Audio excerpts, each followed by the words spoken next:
Well, it's an important security cluster briefing, and we'll endeavor to take you there as soon as we're able to. But this foreign developing story, former Japanese Prime Minister Shinzo Abe has died. The Japanese public broadcaster NHK confirmed his death. 67-year-old Abe was delivering a speech near a train station in the western city of Nara when an assailant shot him early yesterday. SABC News correspondent Patrick Falk now comes to us live from China. Patrick, I'm not sure if you're in Beijing. Can you confirm this development, this story we're reporting, that the former Prime Minister of Japan, Prime Minister Abe, has died?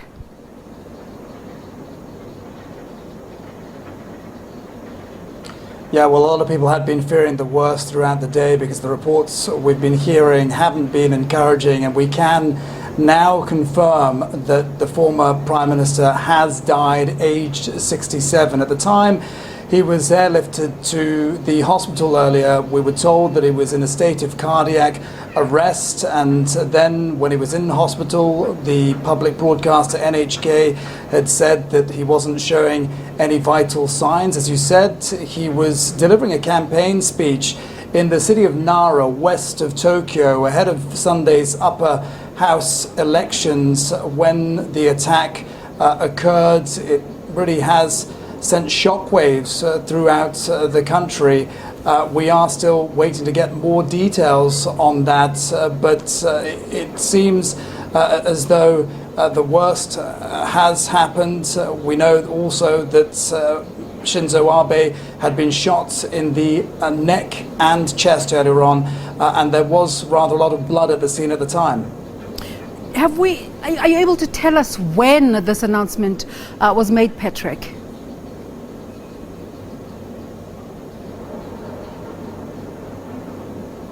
When the announcement was made, as far as we understand, this was announced only within the last hour. There had been fears, as I say, throughout the day that the former Prime Minister had died, but it wasn't confirmed until a short while ago.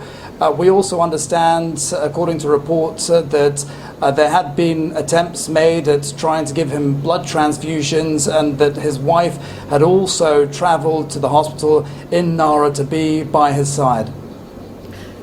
Do we have any new information just with regards to the motive of the shooting?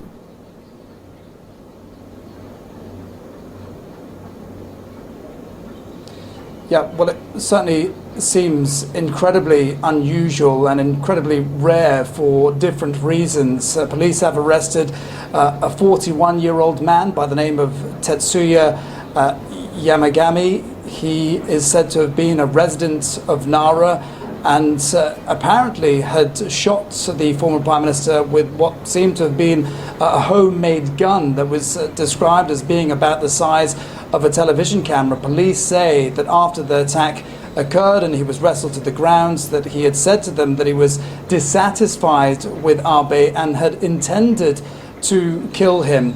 We're still waiting to hear more on that particular front, but you know, this has been unusual, not just because of the fact that Japan has got incredibly low gun crimes, because it has incredibly strict gun laws, but also because political attacks are also incredibly rare as well. Well, Patrick, thank you so much for that confirmation, and I'm sure you'll continue to bring us updates as they come in. Patrick Falk there, coming to us from China and telling us that, confirming that the former Prime Minister Shinzo Abe has died in hospital.